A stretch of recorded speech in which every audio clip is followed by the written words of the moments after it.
Again, there are 57 total units with an average monthly rent per unit of $1,397.37. The gross is $955,801. The vacancy rate is 3.2%, or $30,586. The effective gross income is $925,215. The expense ratio is 38.9%, or $359,000. The net operating income is $565,306. Applying the capitalization rate of 4.2% on the net operating income, the capitalized income is $13,459,667, or $13,460,000 rounded. On the next page, page 5, are some rent comparables. The first one is located at 150. The average monthly rent per unit is $1,434. The second one is located at 290 Bellevue Road. Its average monthly rent per unit is $1,405. The third one is located at 86 Nayaqua Road. Its average monthly rent per unit is $1,400. And the last one is located at 336 Ward Avenue. The average monthly rent per unit is $1,413. The next page, page 6, is the map of the subject property and comparable rents. And pages 7 and 8, Madam Chair, I'll just go through them once, and then it will be carried over to the other properties that we will be hearing for the interest of time, Madam Chair. Thank you. Page 7, capitalization rates. A direct capitalization method is used to convert a property single year of income into an indication of value by dividing the estimated net operating income by an appropriate capitalization rate. Capitalization rates can be derived from properties that have sold by dividing each property's net operating income by its sale price. For the 2023 general assessment, using April 1st, 2021 as the reference date, capitalization rates were derived from model-generated estimates of net operating income and sale prices that were time-adjusted to April 1st, 2021. The assessed values produced by the application of these model-generated capitalization rates were compared to sale prices, and assessment to sale price ratios were calculated. The resulting ratio statistics for the assessment and taxation departments' income-producing model satisfied the standards specified and set forth in the Standard on Ratio Studies and approved on 13 and published by the International Association of Assessing Officers. ATD's capitalization rates are for comparison with real estate market reports from Colliers International Canada, CBRE National Research, and Cushman and Wakefield. The following chart compares ATD's capitalization rates with the published rates by fitting ATD's rates into the property type categories used in these reports. ATD's property type classes are more comprehensive so that they cover every property type in the city. The 20th and 80th percentiles show the capitalization rates used by ATD for 60% of the parcels within the specific property type. In many cases, the published fall within 20th and 80th percentiles, indicating the tenability of the capitalization rates derived by ATD. The chart below, if we look at towards the lower end, there's a multifamily section. All of the property type classes fall between 4.8 to 5.6%. Between 20th and 80th percentile. So on page 8, the capital evidence, the following is a sample of actual sales that took place during the reference period. The purpose for showing these individual capitalization rates, the accuracy of the model, and substantiate the model-derived capitalization rates. They are not meant to be comparable specific to the subject property. Net operating income has been developed through stabilizing owner-reported income and expense information. Capitalization rates have been derived by dividing property's net operating income by its sale price. So the first one is located at 2390 McPhillips. It was sold on October 9, 19.4 million. It has 90 suites, and the calculated cap rate is 4.79%. Next one is located at Mary's. It was sold on April 7th, 2020 for $1,035,000. It has 9 suites, and the calculated cap rate is 10%. Next one is located at 203 Bertrand. It was sold on June 14, 2019. It was sold for $925,000. It has 9 suites, and the calculated cap rate is 4.77%. Next one is located at 555 Corridon. It was sold on November 26, 2018 for $1,575,000. It has 16 suites with a calculated cap rate of 5.74%. And the next one is located at 677 Maryland. It was sold on December 15, 2020. It was sold for $2.4 million. It has 32 suites with a calculated cap rate of 5.5%.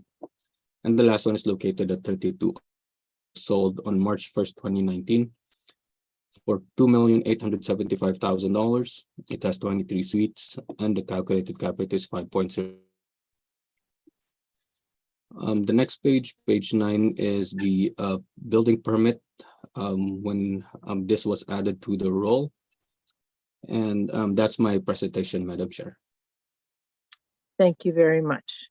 Mr. Navarro, do you have any questions for the assessor? I do.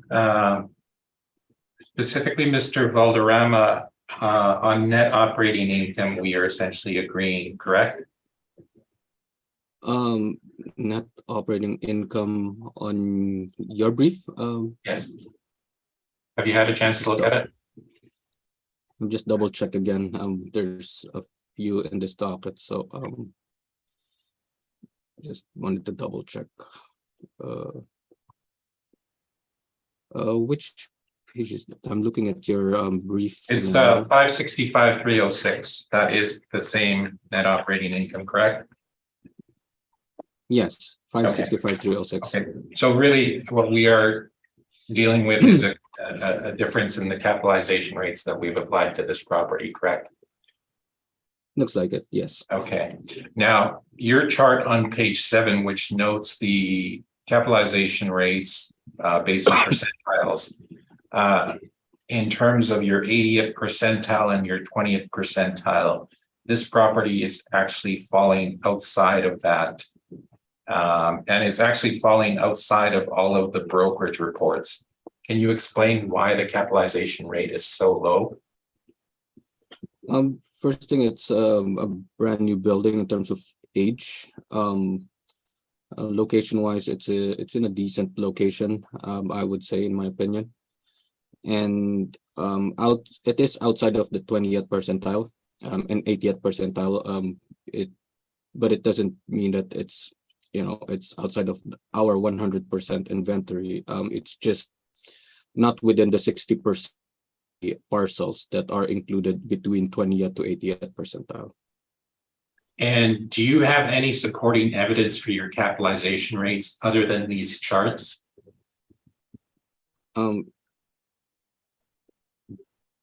Just the sales on page 8. Okay.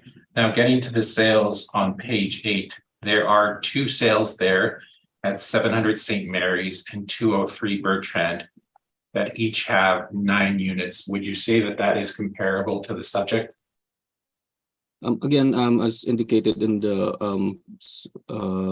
first, towards the last part of the first paragraph, these are not meant to be comparable specific to the subject property. It's more of if our model derived parameter, which is the cap rate, fall within the range or within some samples of the actual sales that took place. And you don't have the workups for these properties, do you? Not attached on this evidence. Okay.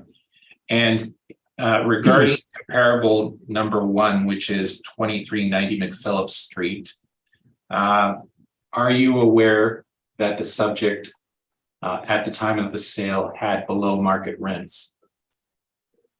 Well, it's been brought up The process that we did here is we use the actual NOI as against the actual sale price during the time of sale. Okay. Would you not adjust if the sales clearly looked like they were below market? Well, it was sold based on whatever is existing NOI. So whatever the capitalization rate, it's just a straightforward math that we did in calculating the cap rate and achieving 4.79%.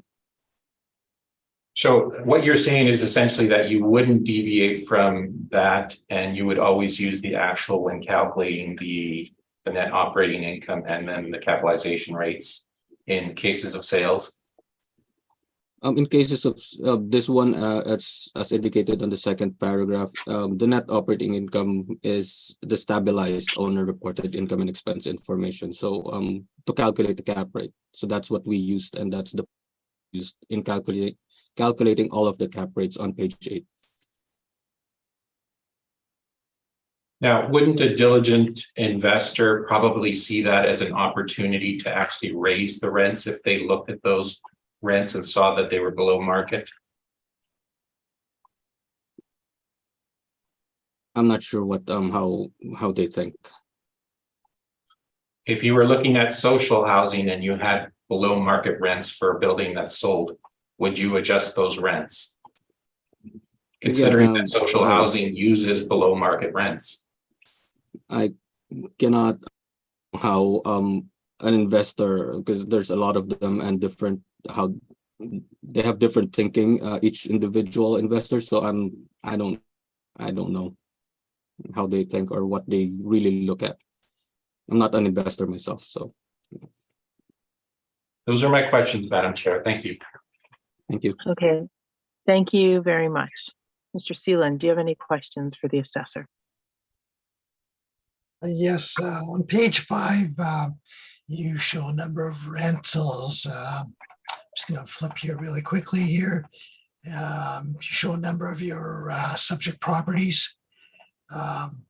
When it comes to the actual subject property and your comparisons, was heat included in the rent as your average monthly rental for the unit? For comparables, sir? Yeah, if you go to that page, you have the subject property, Yes. and you have 4 comparables. And with the comparables, you have heat in the rent. Was heat included in the rent for this property? I believe so, sir. Okay. This is a model derived rent, so it's a gross potential rent. Okay. Okay. Have you inspected this particular property yourself? No, I wasn't. Do you know when it was last inspected? No, I don't have that information. Thank you very much. That's all my questions, Madam Chair. Thank you very much. Ms. Duncan, do you have any questions? Yeah, just a clarification. So on page 4, I believe Marcel had asked if your NOIs were the same, but your NOI on page 4 is certainly not 565,306. It's like 1,119,035. So what is the city's NOI on this property? Page 4? Yeah. 1777 St. Mary's, right? Yeah. Oh, I no, do have no. I'm on the wrong one. I apologize. Good grief. Thank you. No questions. Oh, yeah. Okay. You had us all scared from. Yeah, so was I. Okay, sorry about that. So we're basically under assessing this, Madam Chair, then. Okay. Well, thank you very much. I have no questions, so we can move on to Mr. Navarro's presentation, please. Okay, thank you. This is the Oaks on St. Mary's Road Limited, and it is located at 1777 St. Mary's Road.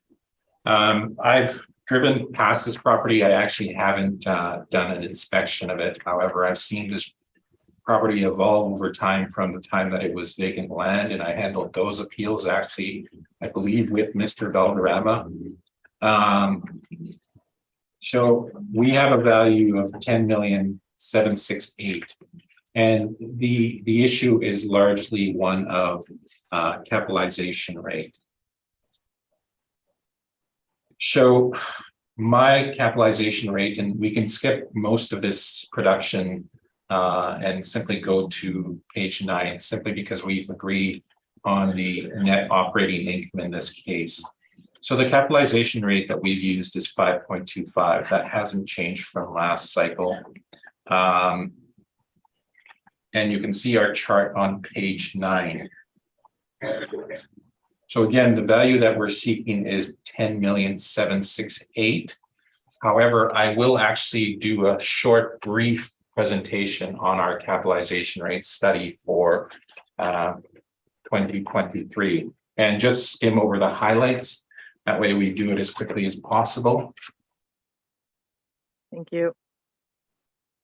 Okay, so in terms of our capitalization rate, I think what we want to highlight is, first of all, where the burden of proof lies, and that's with the assessor. So that is the first thing that needs to get out there. In terms of cap rates, if you look at page 3, you can see 2 charts there, and it's basically showing the differences between different asset class cap rates and the 10-year treasury yield rate. And you can see that most people, or many people, think the two coincide on a one-to-one basis. However, that's not necessarily true. In fact, you can see how there is a divergence between the apartment rate and the yield rate, which is in the gray. So the gray one would be the very bottom one. The apartment rate would be the one in red. And then also you can see the difference between cap rates and interest rates, and also the 10-year bond rates. So that's another thing that we need to look at. Secondly, in terms of the factors that are affecting cap rates, those would be the construction quality type, quality and type. So for example, if you have a garden style versus a high rise, there's a difference in the quality of the construction and the design of the two types of properties. And even more so between high rise and low rise. For most low rise, you can get, I believe, up to, maybe, don't quote me on this, but about 6 stories for wood frame design. And then above that, it has to be some other type of construction, whether it's be masonry or steel structures. Anything above that would require more reinforcement in a stronger type of construction. Other things that affect the cap rate are heritage designation, building amenities, age and condition, the durability and quality of the income stream, non-market areas that restrict income growth. So this would be the areas that are blighted in certain areas of the city. Certain property types won't sell as high as other parts of the city. Whether a property has parking or not will also affect it. Location and supply and demand.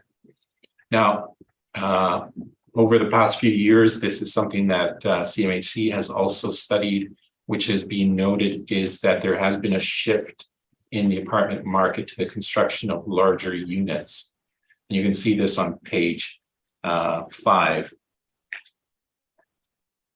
On page 6,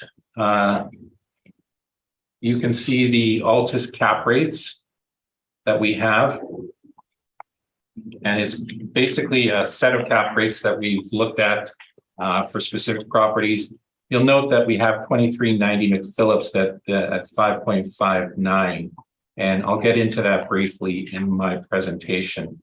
Now, in terms of the comparison from the previous cycle, if you turn to page 5, you can see the previous cycle cap rates.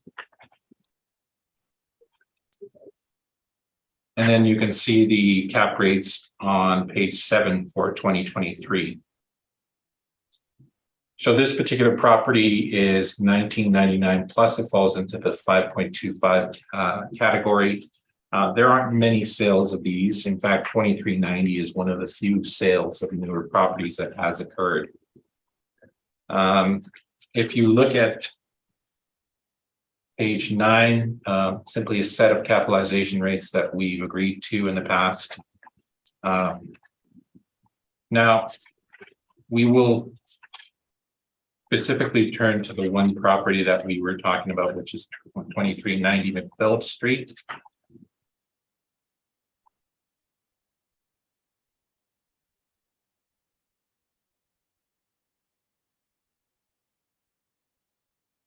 And that is on page, just bear with me, there's a lot of stuff on this report. 2390 McPhillips, okay, that is 44. Page 44 on the capitalization rate. Okay, so we've taken a look at this property over 3 years. We've averaged out the potential gross and effective, and we concluded that the rents were below market. So they're below CMHC, which is saying something. But in terms of a percentage between the market and what the actual rents were, it was about a 15% difference in the rents.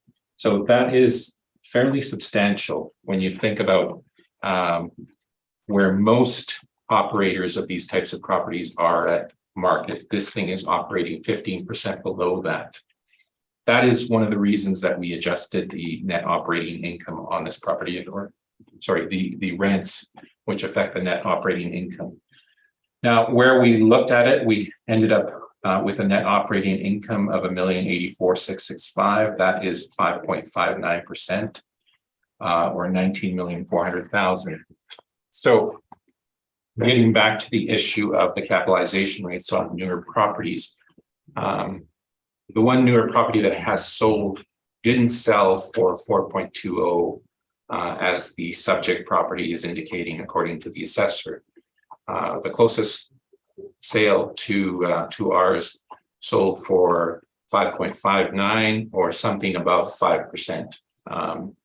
So that is a brief summary of the cap study, and I'm open for questions. Thank you very much. Mr. Valderrama, do you have any questions for Mr. Navarro? Yes, Madam Chair. Those cap rates that have sold above 5%, do you happen to have the information on when they were built, or at least an effective age? Which properties would be those, Mr. Valderrama? According to your sales in your cap rate study. Yeah, so every property that we looked at has the accompanying income and expense information, details of the property, the ages, the allocation of suites, sizes, or the suite mix, parking income, all of those other additional forms of income. So we're not excluding anything. In fact, we've put everything into this capitalization rate study. That is why it's, 162 pages long. So that's on the summary basically is on page 6, correct? The summary is on page 6, correct? So you mentioned there's a sale or a couple of sales that are that you're looking at in terms of comparing the cap rate or the cap rate that you determined at 5.2%. 5.25. 5.25%. So the among capitalization these rate that we would have, okay, the rates that we would have looked at would have been based on these sales that we observed. However, in terms of the market shift from the previous cycle to this cycle, that would have been a combination of observing some of the sales and also observing some of the brokerage reports on the changes in capitalization rates.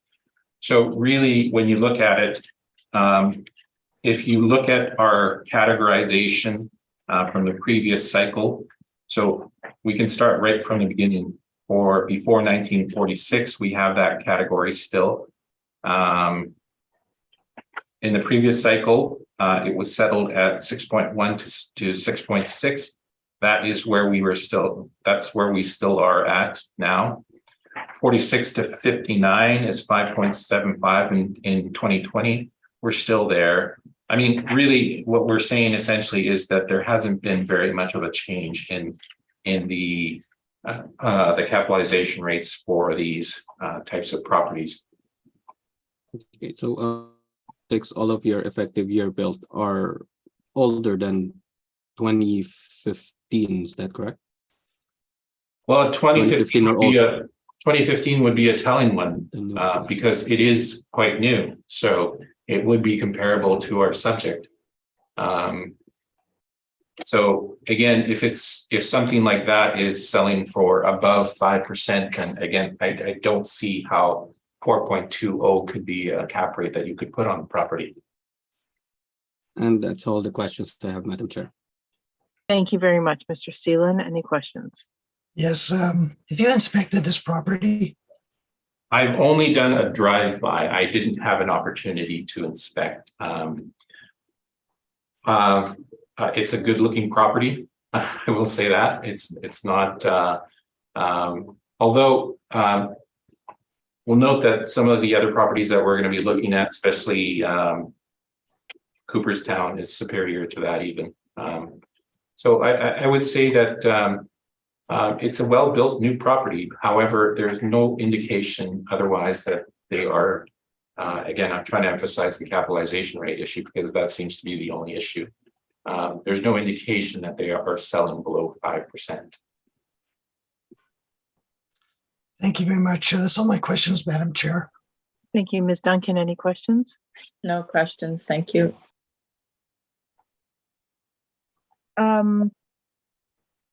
I just had a clarification question.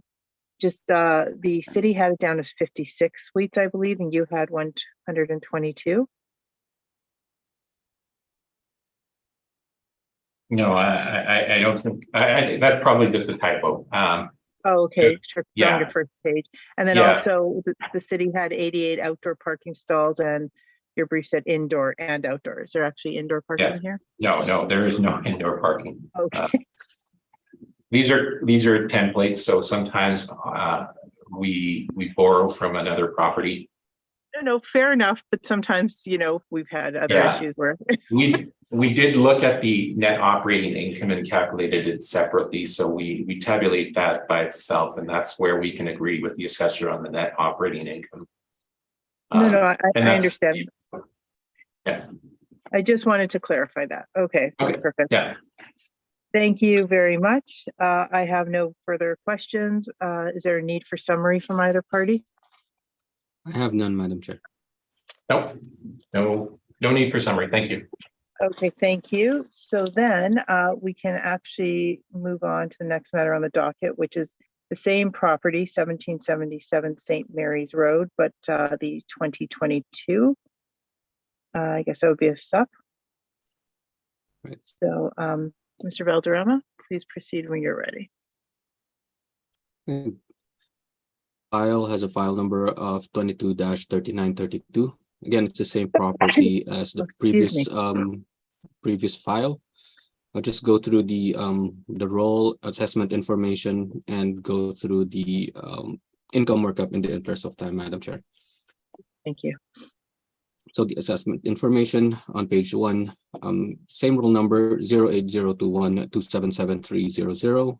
Location address is the same at 777 St. Mary's Road. We're dealing with the roll year of 2022, and the reference date is April 1st, 2018. The assessed value for the property is $10,047,000. It is classified as a residential 2 with the liability of taxable. And if we go down to page 4, we have the income valuation summary. Again, there are 57 units with an average monthly rent per unit of $1,312.49. The gross potential rent is $897,743. Vacancy rate is 2.6%, or $23,341. The effective gross income is $874,402. The expense ratio is 39.12%, or $2,066. The net operating income comes down to $532,336. Applying the capitalization rate of 5%, the capitalized income is $10,646,720, or $10,647 rounded.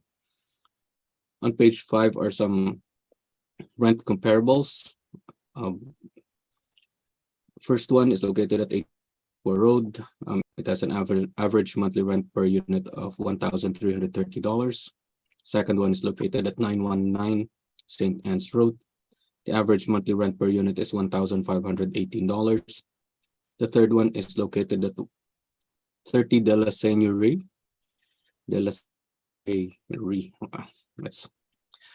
Its average monthly, sorry if I mispronounced that one. The average monthly rent per unit is $1,300. And the last one is located at 336 Ward Avenue. Its average monthly rent per unit is $1,406. On page 6 is the map of the subject property and comparable rents. Page 7 is the capitalization rate chart. On page 8 is the capitalization rate evidence. On page 9 is the permit. And that's my presentation, Madam Chair. Thank you very much. Mr. Navarro, do you have any questions? I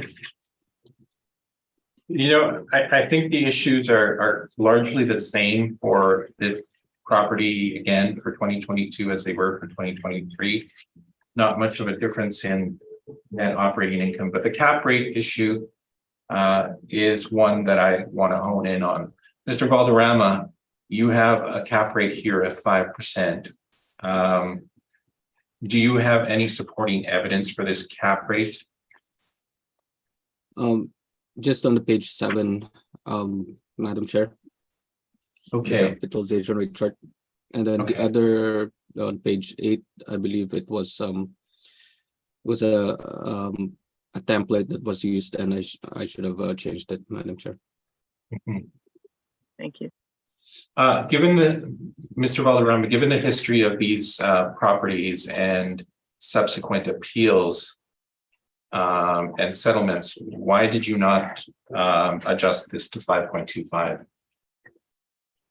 5%, I think. The model derived capitalization rate at 5%, I think is, in my opinion, just right on this for this property. Okay, so you haven't overridden this capitalization rate. This is the model. Not myself. It is. I believe it is a model. Okay. So again, once again, then we have to go back to that sale of 2390 McPhillips Street, where you have a 4.79 capitalization rate, and where we've, I think, demonstrated the capitalization rate couldn't have been 4.79. It was likely something above 5. And your other capitalization rates, again, apart from the 2 small properties, they're all indicating cap rates above 5%. So other than that, there's no other evidence to support this. I have none. Okay. Those are my questions. Thank you. Thank you very much, Mr. Thielen. Do you have any questions? Yeah, I actually do. So this is the 2022 assessment. And now we've gone up from the previous assessment of 4.2% cap to 5.0% cap. Can you explain that difference? I don't understand how that changed between the assessments and the cap. Sir, there was a change in reference date. For 2022, the reference date is April 1st, 2018. And for the 2023, the reference date is April 1st, 2021.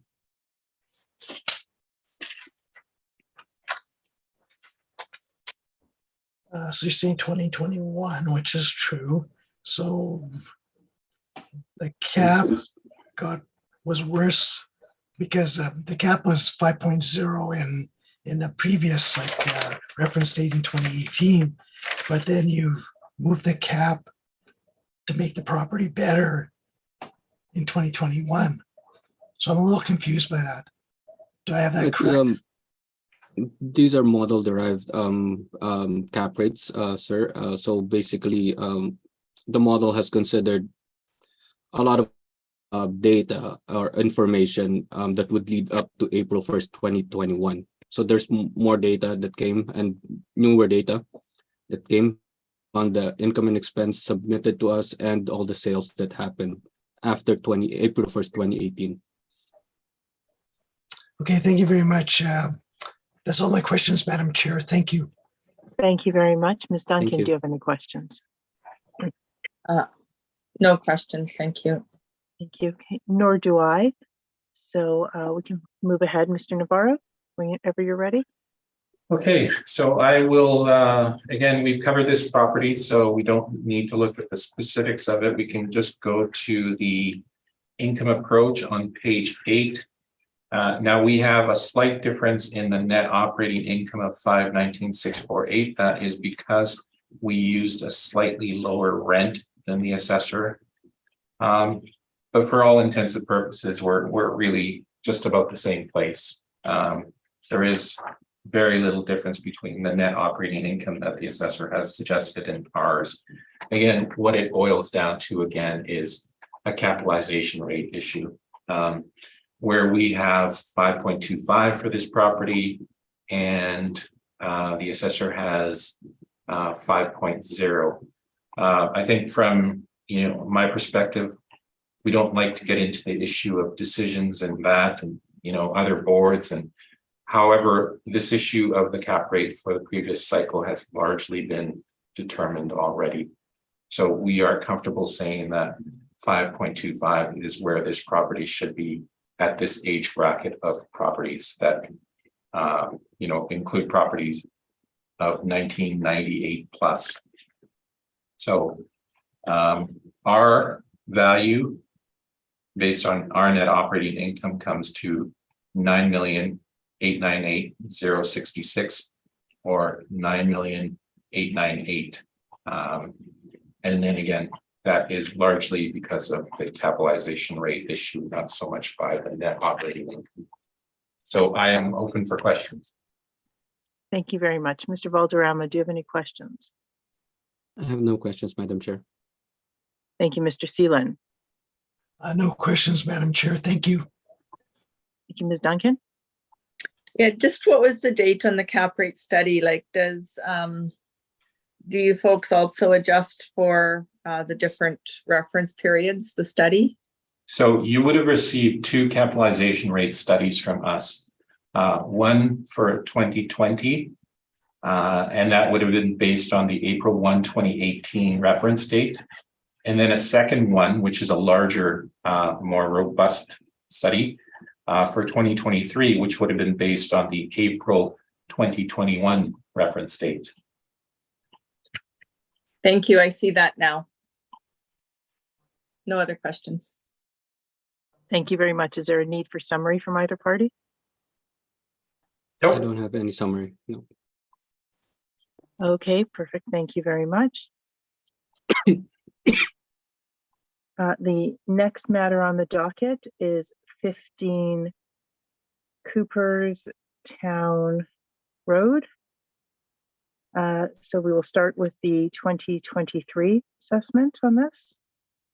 Mr. Valderrama, when you're ready. Sorry, I just need to close the blinds because I'm being blinded by the sun. Excuse me. Okay. Sorry about that. Okay. It's okay. Sorry, my Okay, apologies. the next file has a file number of 22-3928. It has a roll number of 030916263000. The property is located at 15 Cooperstown Road. The property, we're dealing with the roll year of 2023 using reference date of April 1st, 2021. We have a split assessment on this property. The first assessment has an assessed value of $2,750,000. It is classified as an other property with a liability of taxable. And the second assessment has an assessed value of $40,312,000. The classification is residential 2 with a liability of taxable. The property is a residential apartment It has 3 buildings with 6 stories. It has an actual and effective year built of 2020. It has 149 suites with 32 indoor parking and 97 outdoor parking. It is zoned as C2 commercial community with a land area of 74,135 square feet, a planned area of 20,456 square feet, a basement area of 45,795 square feet, a gross floor area of 174,034 square feet. And on page 3 is the aerial photo of the subject property. And on page 4 is the income valuation summary. Again, there are 149 units. It has an average monthly rent for every unit of $1,771.83. As mentioned earlier, there is a split assessment on this one. The first one, the column, it indicates apartment. That's the apartment assessment, which is the 20T component. It has a gross potential rent of $3,168,032. It has a vacancy rate of 4.2%, or $133,057. It has an effective gross income of $3,034,975, an expense ratio of 38.9%, or $1,180,605. The net operating income comes down to $1,854,370. Applying the capitalization rate of 4.6%, the capitalized income is $40,312,391. The second one, which is part of the 60T, it is an office standard quality property type class. It has a gross potential rent of $184,136, a vacancy rate of 11%, or $20,255. It has an effective gross income of $163,881, a shortfall rate of $12 per square foot, and a shortfall of $13,356. It has an expense ratio of $4,916. The net operating income for this section is $145,609. Applying the capitalization rate of 6.75%. The capitalized income for this section is $2,170,170. The third one is an office or dental medical office, which is also part of the component. It has a gross potential rent of $56,426, a vacancy rate of 5.5%.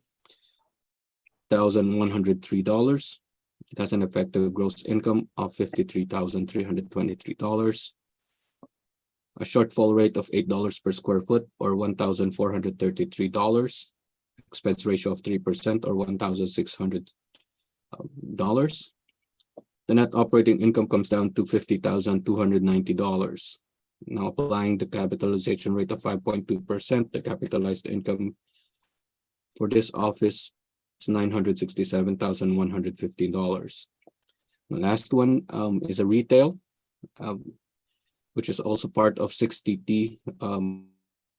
It has a gross potential rent of $22,693, a vacancy rate of 6%, or $1,362.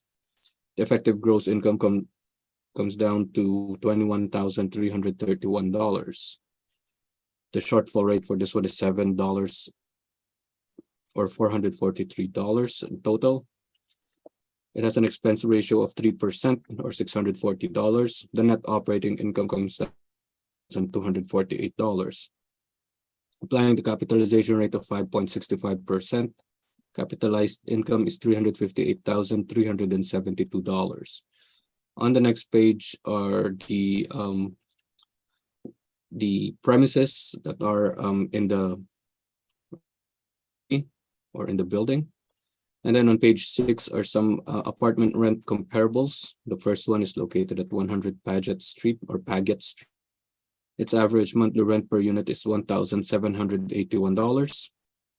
The second one is located at 70 Bison Drive. It has an average monthly rent per unit $195. Third one is located at 570 Stradbrook Avenue. Its average monthly rent per unit is $1,796. Last one is located at 50 Bison Drive. It has an average monthly rent per unit of $1,657. On page 7 are some comparable leases for the 60T section or component. So they are all ranging from up to $22 per square foot. And on page 8 is the map of the subject property apartment rents. Page 7 is the capitalization rates chart. Page 9, sorry, page capitalization rate chart. Page 10 is the capitalization rate evidence. Page 11 is the permit, and beginning of page 12 to page 13 is the cost list for the construction of the property. Presentation, Madam Chair. Thank you very much. Mr. Navarro, do you have any questions? I do have some questions, but Madam Chair, I'm wondering if you will consider the cap rate questions that I've asked the assessor for the 2023 appeal of 1777 St. Mary's. For this one also, so we don't repeat ourselves, it's essentially the same cap rate information. It would have been the same cap rate questions as well. Absolutely, that's fine. Okay, so my questions for this property lie specifically with the two income streams, that is the commercial and the residential. The first question that I have to ask you, Mr. Valderrama, regarding your comparables.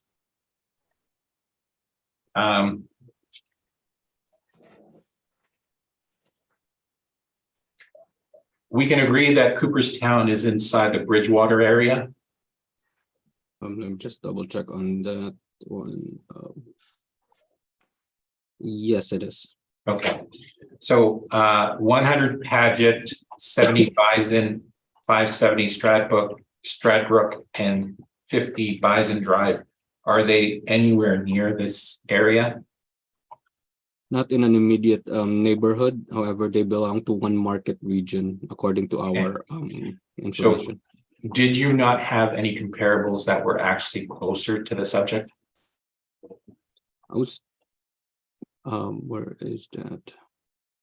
I was trying to look for more, as much as possible, close to the total number of units and the age or effective year built for the subject property. I know it's okay.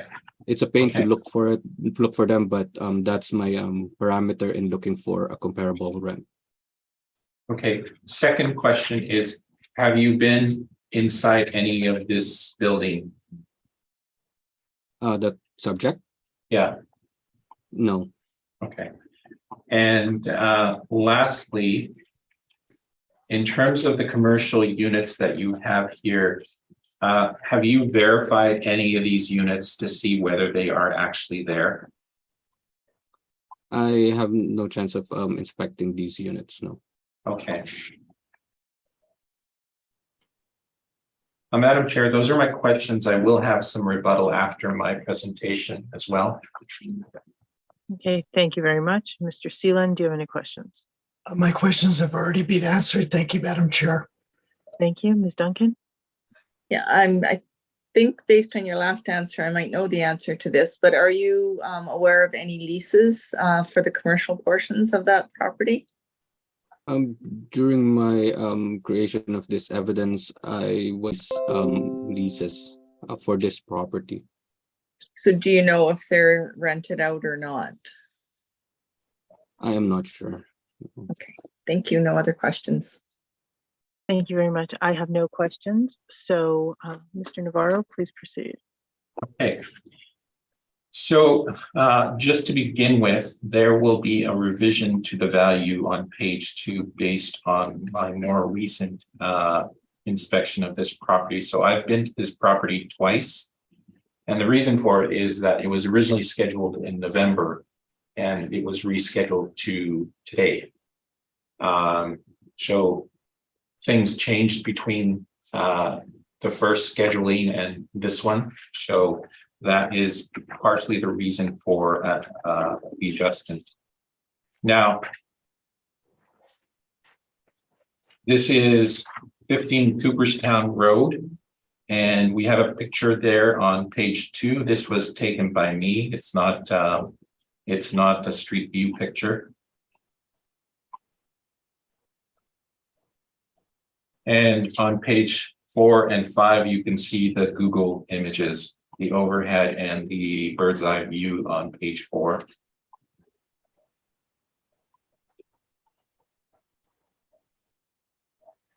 Now, in terms of the income approach, if you turn to page 8, you'll note that we have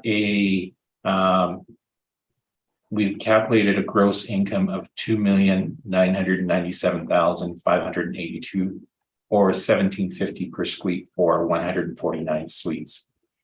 The expenses are $1,139,181, or 38%. Giving us a net operating income of $1,858,501. And the capitalization rate, as with the other property that we looked at earlier, it's 5.25. I'll ask you to turn to page 13 of the presentation, and that is actually in the, see if it's in the appendix. Not part of the appendix, but it is further back. Page 13. Page 13, sorry. Okay, has everyone gotten to it? Yes.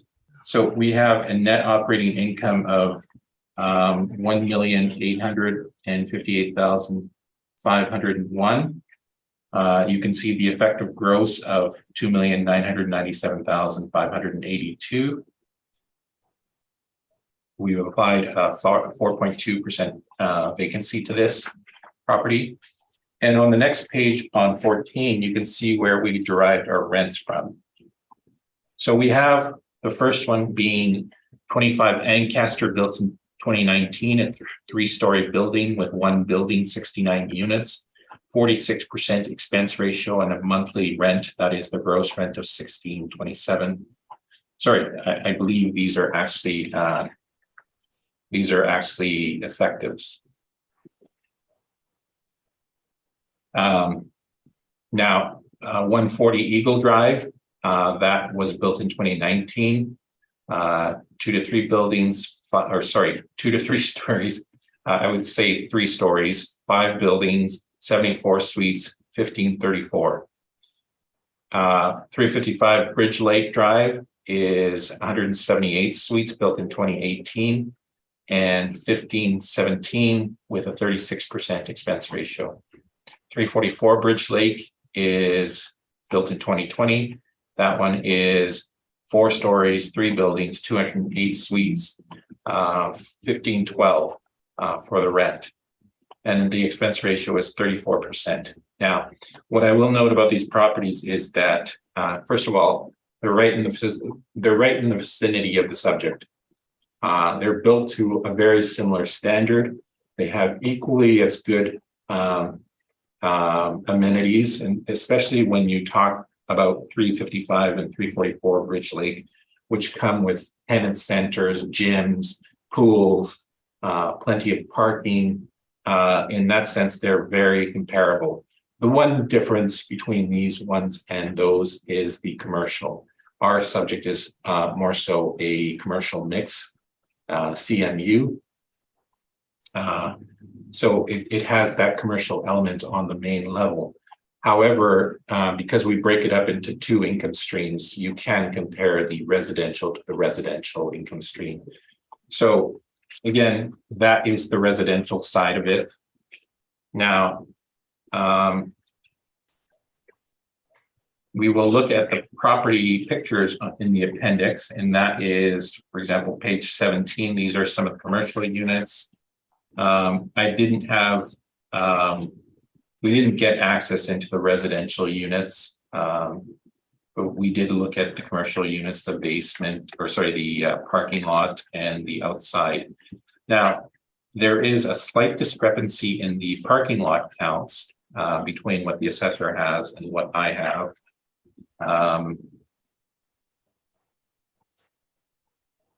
I believe I may have noted this in the workup.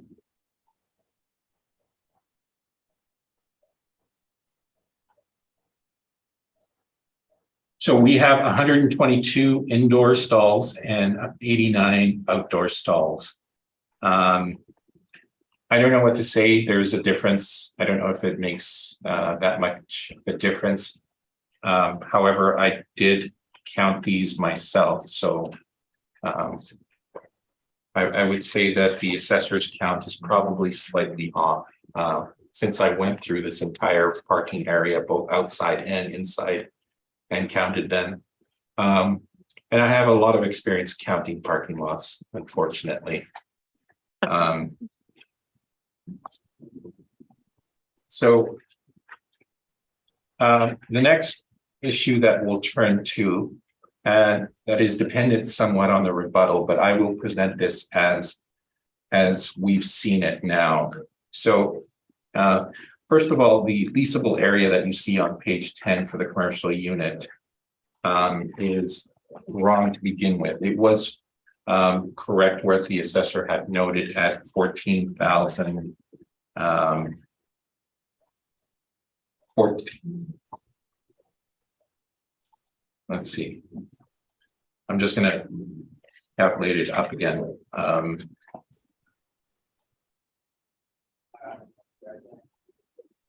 Just bear with me for 1 minute.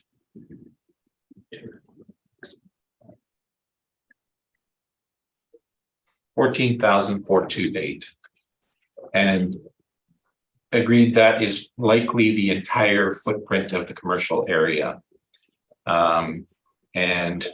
So our initial calculation was wrong, but we've recalculated this value based on our second inspection, which was more recent. It was done in mid-December. And we have 9299 square feet times $18. So we haven't adjusted the rental rate. That gives us a net operating, or sorry, a market rent of $168,459, where we had $234 before. We've applied a vacancy of 6%, which amounts to $10,108. That's $10,108. That gives us an effective market income of $158,351. In terms of the shortfall that we've used is $7. That is $3,906. 3,906. The management is 5%, 7,918. And other is 3,167. So the total of the expense allowance is 14,991. Now, if we subtract that from 158,351, which is the effective market income, we get a net operating income of 143,360. And we've used the same 7% cap rate that we have there, 2,048,000. So 2,048,000. That is our review of the commercial market value. Now, the reason that we changed it is, again, because of observation. I will present that in my rebuttal, but I am open for questions now. Thank you very much. Mr. Valderrama, do you have any questions? I have none, Madam Chair. Thank you, Mr. Seelan. No questions, Madam Chair. Thank you. Ms. Duncan. No questions, thank you. Sorry, I'm just reviewing one thing. No, I have no questions either, so you may proceed with your rebuttal, Mr. Navarro. Okay, so if you have the rebuttal open, I really have. Yeah, I just sent the email to Mr. Valderrama and it's dropped into the share folder, Madam Chair. Okay, sorry. Give me 1 second. Let me grab it. Thank you.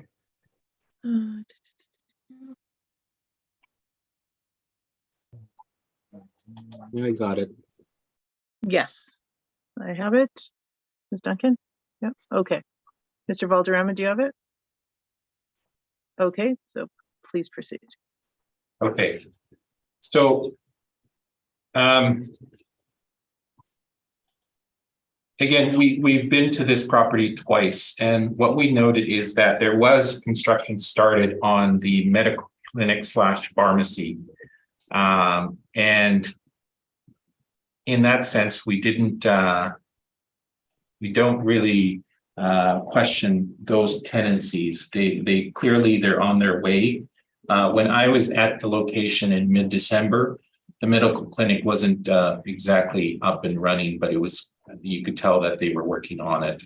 Now the happy math was that was actually included in my pictures in the report, as was the I believe the office and the barber shop.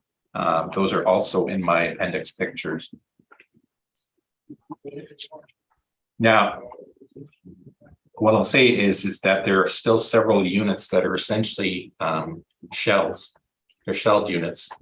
They don't have leases in place. They don't have occupancy permits. So I'm not sure why they're being valued at this point. Now, I thought from my initial inspection in November to then that there would have been a change. However, there has been no change. So these units still remain as shells.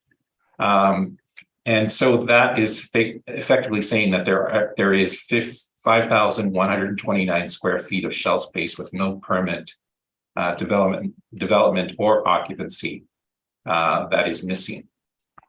Now, if you look at the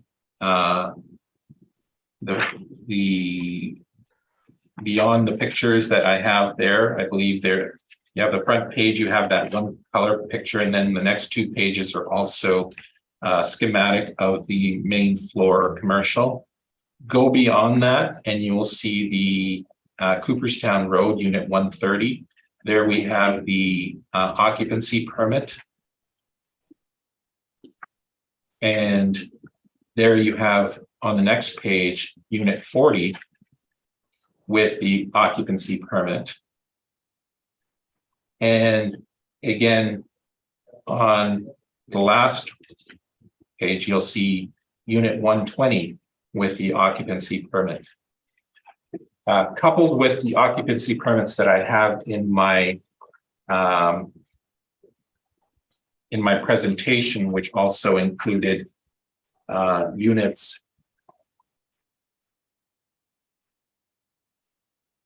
Unit 110 and 120, that is all we have so far. So we have no permits, no occupancy permits for those spaces. They're effectively still shells. So I don't know what the procedure is at the city of Winnipeg, but I don't know how you can value properties that aren't even leased at this point. So that is my take on the valuation of the commercial space and the reason why I adjusted the square footage of the commercial space. That's my presentation. Thank you. Thank you very much. Mr. Valderrama, do you have questions on the rebuttal evidence? I have none, Madam Chair. Thank you, Mr. Seelan. Just to confirm, how many spaces of the commercial space are leased? So if you look at the original schematic on the second page there, there would be 1, 2, 3. And on the first page, you see on the left-hand side, you'll see that there are 1, 2, 3, 4, 5 spaces leased.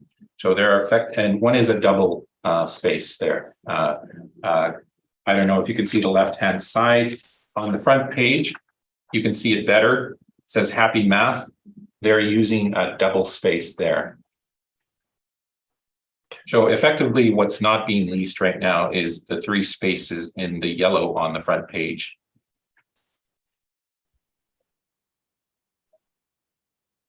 And on the schematic, it would be commercial space. I don't know how they've numbered them, but one is 1943 square feet, the other one is 1070, and 1038. So that is how I came up with the number of space that is still in its shell form. Thank you very much. That's all my questions, Madam Chair. Thank you very much. Ms. Duncan, any questions? No questions. Thank you. Thank you. Nor do I. Mr. Valderrama, do you have any rebuttal evidence you're presenting? I have none, Madam Chair. Okay, thank you very much. Is there a need for summary from either party? No need for a summary for me. No need, thank you. Okay, thank you. Sorry, okay, so we can move on to, sorry, I'm just, next matter, which would be, sorry, it's the same property, 15 Cooperstown Road, but the 2022 assessment. So Mr. Valderrama, please proceed when you're ready. Thank you, Madam Chair. Next one has a file number of 22-3927. It's the same property as the previous one. It has a roll number of 030916266300. It is located at 15 Cooperstown Road.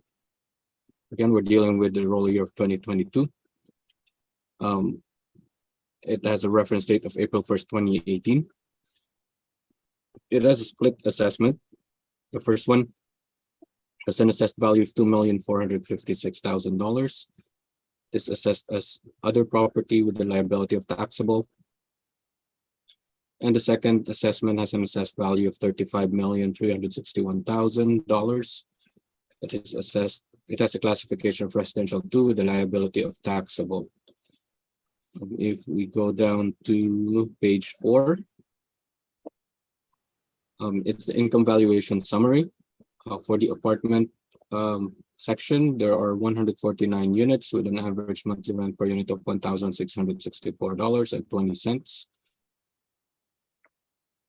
And the income valuation summary for the apartment, it has a class and liability of 20T or a residential 2 liability, has a gross potential rent of $2,975,590. It has a vacancy rate of 2.4%. or $71,414. It has an effective gross income of $2,904,176.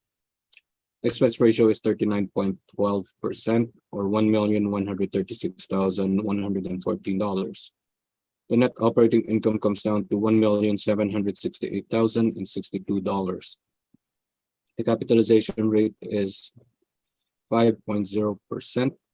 And the capitalized income is $35,061,240 for the apartment. We move on. There are 3 other taxable component. The first one is assessed as an office, dental, or medical. The gross potential rent is $17. The vacancy rate is 5.5% or $2,971. The effective gross income is $51,046. The shortfall rate is $7 per square foot. The total shortfall is $1,254. Expense ratio is 2% or $1,021.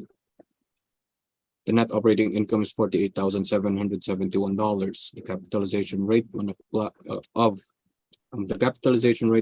of 6.4% when applied to the net of the capitalized income is $762,047 on the office component.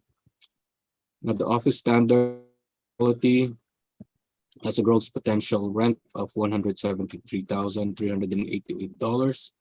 It has a vacancy rate of 9% or $105. It has an effective gross income of $157,783. The shortfall rate is $11 per square foot, or a total shortfall of $10,017. Expense ratio is 2% or $3,100. The net operating income is $144,610. The capitalization rate is 6.75%. Now the capitalized income is $2,142,370. And the last commercial component is a retail. There's a gross potential rent of $20,616. There's a vacancy rate of 6% or $1,237. Effective gross income is $19,379. And the shortfall rate is $6.5 per square foot. Total shortfall. Expense ratio is 2% or $388. The net operating income is $18,580. And the capitalization rate is 6.75%. The capitalized income is $275,200. On the next section, or the next page, page 5, are the different sections: the apartment section, the office, and the retail, with their premise areas. And on page 6 are some rent comparables for the apartment. The first one is located at 609, and it has an average monthly rent per unit of $2,197. On the second, 100 Paget Street, it has an average monthly rent per unit of $1,744. The third one is located at 70 Bison Drive. It has an average monthly rent per unit of $1,546. And the last one is located at 522 River Avenue. It has a per unit of $1,561. On page 7 are some comparable leases for the commercial section of the property. They're all ranging from $17.50 up to $21 per square foot. On page 8 are some is the map of the subject property and comparable rents. Page 9 is the capitalization rate chart. On page 10, for the building addition, and pages 11 and 12 for the construction of the building. And that's my presentation, Madam Chair. Thank you very much. Mr. Navarro, do you have any questions? I think most of the questions we can probably apply to this one that we had in the previous one. The only differences would be, I think, in terms of the commercial. Mr. Valderrama, this is effectively what you would call a mixed-use development, correct? Correct. Okay, and the bottom areas are commercial units that are geared towards either office or retail for the most part, correct? Correct. Okay, so you've given us a comparable here from 33 Hargrave Street, which is effectively in the downtown, correct? Correct. And 1020 Lorimer is a large medical arts building on Sterling Lion and Lorimer, correct? Yes, that's correct. That is completely focused on medical use, correct? I haven't really inspected the property, but yes. Okay. Those are my questions, Madam Chair. Thank you. Thank you very much. Mr. Seelan, any questions? No questions, Madam Chair. Thank you. Thank you, Ms. Duncan. No questions, thank you. Thank you, nor do I. So, Mr. Navarro, please proceed with your presentation. Okay. If you just bear with me, I am actually presenting from my cell phone on this property, so I'm going to have to scroll on this thing. Okay, so the property description and characteristics, I think we've gone over that, so I think we can probably just jump to the income approach. And that would be on page 8. You can see that we've used a a rent of $2,540,848, or $14.21 per suite for 149 suites. Expense ratio of 965,522, and 38% on the expense ratio. Net operating income of $1,575,326. So I'll go over the. I don't think I need to go over the cap rate again. We've gone over the cap rate. We've selected 5.25 capitalization rate for this, and this is again for the 2022 base year. Yes.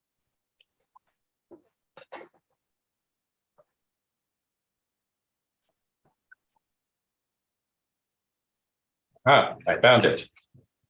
Okay. It was that line in this pile of papers. Okay. So the income approach in this case, we've done roughly the same. We can turn to page 12.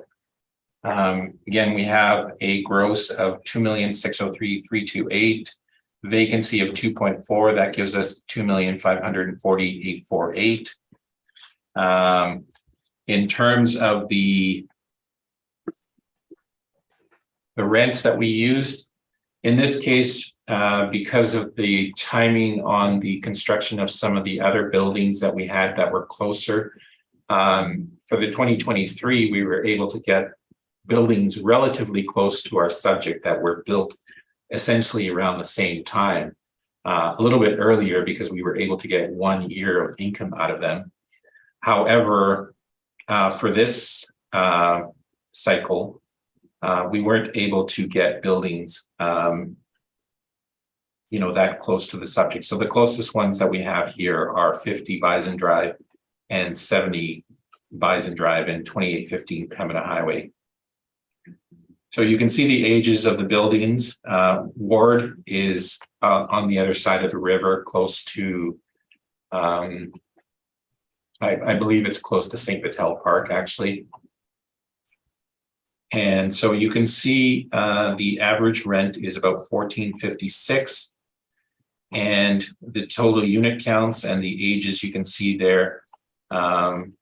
Really, I mean, the largest one is 50 Bison Drive, and that one is $14.24 per suite.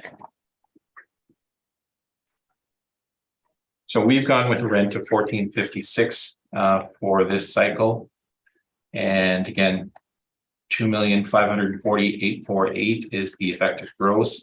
We applied a 38% expense ratio to it and a 5.25 cap rate to it. That is $30,006,206, or $30,006,000 rounded.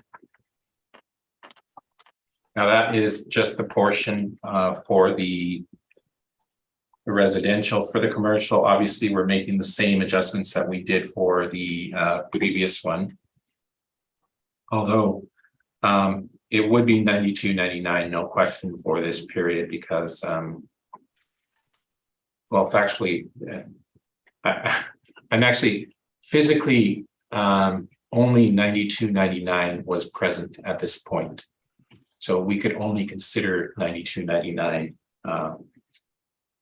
in both these cases. So I've done the income approach and I've done a workup. Again, this one is incorrect. We're only looking at 92.99 square feet. The total is 14,428. We're subtracting 5,129, again 92.99 at 16.50 per square foot. Those rents that we use are primarily from Pembina Highway. 153,434 is the rent. Now we apply a 6% vacancy to that. That is $9,206. That is a vacancy of 6%.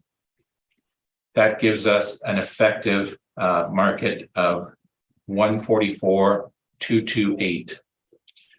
Now, the shortfall is $6.50. We are subtracting 3,627 from the effective market rent. Management is 5% at $7,211. Again, we're subtracting $7,211. And other is 2% at $2,885. So the total of the expense allowance is $13,723. That gives us a net operating income of $130,505, a 7% capitalization rate of one, and that produces a value of $1,864,357, or $1,864,000. Do you need me to go over that again? I got it. Does anyone else need it? Just to confirm, the NOI was 130,505, and using a cap rate of 7% for $1,864,357 value. That's correct. Thank you. Okay. So that changes the end value, of course, on the commercial. So the residential doesn't change. So if you look at page 2 of the presentation, the residential portion, the 20T portion, is $30,006,000, but the 60T portion changes to $1,864,000. And that is my presentation. I'm open for questions. Just before that, the appendix is largely the same as the previous one. It offers the same pictures. So I'm open for questions. Thank you very much. Mr. Valderrama, do you have any questions for Mr. Navarro? I have them, Madam Chair. Thank you, Mr. Seelan. No questions, Madam Chair. Thank you. Ms. Duncan? No questions, thank you. Thank you. Nor do I. Is there a need for summary from either party? I have No. them. No need. Okay. No need on my side. The next matter is file number 22-3894, and there is no address. So, Mr. Valderrama, could you please go ahead? Thank you, Madam Chair. The property has a file number, or the next file is 22-3894. It has a roll number of 1209761260. Again, we're dealing with the roll year of 2023. Reference date of April 1st, 2021. The assessed value is $4,445,000. The property is classified as a property and as a liability of taxable. The property is a railroad property with single story, 2 sections, effective years built of 1962 and 1991. It has a construction class of D, or wood or steel framed exterior walls. It has an average wall height of 10 to 9 feet, or 9 to 10 feet. It is zoned as M1 manufacturing light and M2 manufacturing general. It has a land area of 1,106,321 square feet, a planned area of 1,632 square feet, a gross floor area of 1,632 square feet.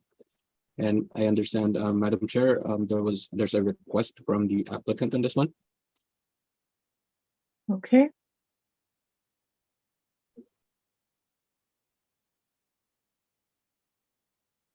Sorry. Me? Yeah, Mr. Navarro? Oh, okay. Oh, Um, sorry. Yes, this is a via rail appeal. As I mentioned earlier, we are handling these appeals at the municipal board because there are, I believe at this point, more than a dozen there. So we're handling them all together. So we ask for confirmation. Okay, thank you very much. Mr. Seelan, do you have any questions? No questions, Madam Chair. Thank you so much. Ms. Duncan, any questions? No questions, thank you. Thank you, nor do I. So thank you very much. I believe we should take a brief recess at this point. And then, okay. Thank you very much. Welcome back, everybody. Items number 2 and 3 on this morning's docket regarding 616 Strathcona Street will be adjourned to be heard together on a different date. And I guess we have heard all the items scheduled, and this hearing is now adjourned. Thank you very much, and good morning, everybody. Thanks, everyone. Have a good day. Thank you. Thank you, you too.